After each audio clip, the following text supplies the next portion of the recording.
further information about the breakdown of the next cabinet in Bihar.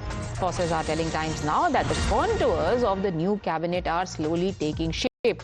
From the BJP side, which has for the first time ever managed to become the single largest party in BJP, there are multiple names that are already finalized to be a part of the cabinet. They include Tamraj Chaudhary, Ram Kripal Yadav, Nitin Naveen, Mangal Pandey and Hari Sahni. These are the names that are currently being said to be confirmed to be part of Council of Ministers. Senior leader Prem Kumar is being considered for the post of Speaker. From the JDU side, several familiar faces including Vijay Chaudhary, Vijendra Prasad Yadav, Shravan Kumar, Ashok Chaudhary and others are likely to make a comeback.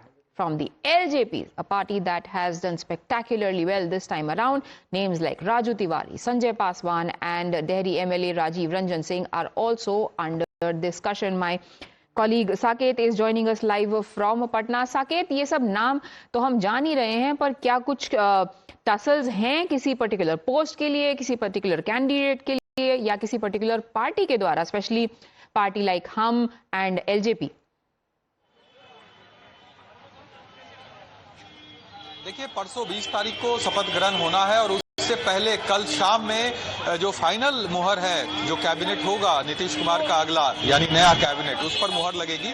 लेकिन जो नाम सामने आ रहे हैं वो पहले कई ऐसे मंत्री हैं जिनको फिर से एक बार मौका दिया जा रहा है, जिसमें जेडीयू से विजय चौधरी, विजेंद्र यादव, श्रवण कुमार इस तरह के नाम है। बीजेपी से भी सम्राट चौधरी जो डिप्टी सीएम इस बार भी बनना उनका तय माना जा रहा है। प्रेम कुमार हैं जो 9 बार जीते हैं, इस बार 9वीं बार वो विधायक बने हैं, उनको विधानसभा अध्यक्ष बनाया जा सकता है। तो ये तमाम नाम जो है वो सामने आ रहे हैं। एलजेपी से भी 3 विधायकों के नाम है जो कि मंत्री बन सकते हैं और आरएलएम और हम से भी एक जो विधायक है उनको मंत्री बनना तय माना जा रहा है। तो कल शाम तक ये पूरी लिस्ट फाइनल होगी। अमित शाह पटना आ रहे हैं।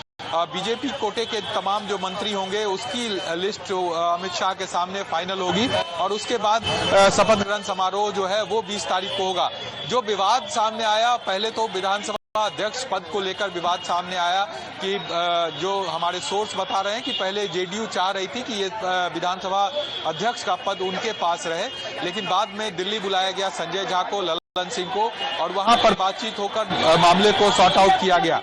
उसके बाद लगातार आप देखिए गांधी मैदान में अभी हम मौजूद हैं और यहाँ पर मुख्यमंत्री पहुंचे हैं। चूंकि यहाँ पर शपथ ग्रहण समारोह होगा 20 तारीख को, तो मुख्यमंत्री का काफिला आप देखिए गांधी मैदान यहाँ पर पहुंच रहा है। मुख्यमंत्री खुद शपथ ग्रहण समारोह का जायजा लेंगे यहाँ पर और वही तस्वीर हम दिखा रहे हैं कि अभी से थोड़ी देर बाद यानी कुछ मिनट के अंदर मुख्यमंत्री यहाँ पर पहुंच जाएंगे। और पीछे आप देखिए ये गांधी मैदान की तस्वीर एक बार दिखाइए, यहीं पर शपथ ग्रहण समारोह होगा जहां पर आप देखिए भव्य तैयारी की जा रही है, जिसमें प्रधानमंत्री से लेकर कई केंद्रीय मंत्री, कई राज्यों के लगभग 1 दर्जन राज्यों के मुख्यमंत्री इसमें शामिल होंगे शपथ ग्रहण समारोह में।